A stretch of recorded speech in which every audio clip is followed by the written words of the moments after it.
Several years ago, there was a study done by a researcher, and he was looking at the difference that legacy makes on a life.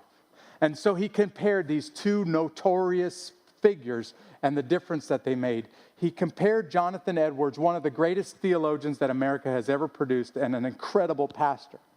And then he compared this guy by the name of Max Juke. Now, it was Max Juke that caused this researcher to start to study how on earth does a family follow in their ancestors' footsteps. Because the government had quickly determined that over $1.5 million worth of legal and prison dollars had been spent on Max Juke's family. This man, Max Juke, in just a few generations, his descendants had become 7 of them murderers, 60 of them were thieves, incarcerated, all of them. 50 of them were women of debauchery. 130 total descendants from Max Juke were convicts in the federal prison system.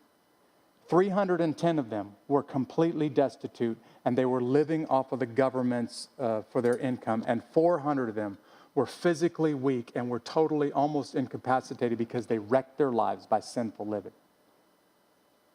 And then this researcher came across Jonathan Edwards' descendants. 1 of them, a U.S. vice president. 3 of them, U.S. senators. 3 of them, governors. 3 of them, mayors. 13 of them, college presidents. 65 of them, professors at universities or colleges around the country. 85 of them held public office. 100 of them became lawyers. And more than 100 of Jonathan Edwards' personal descendants were missionaries around the world. Do you see the difference that one generation has on all the generations that follow after them?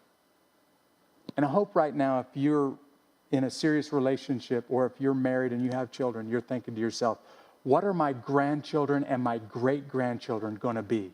What are they going to become because of my faith and the way that I'm living my life?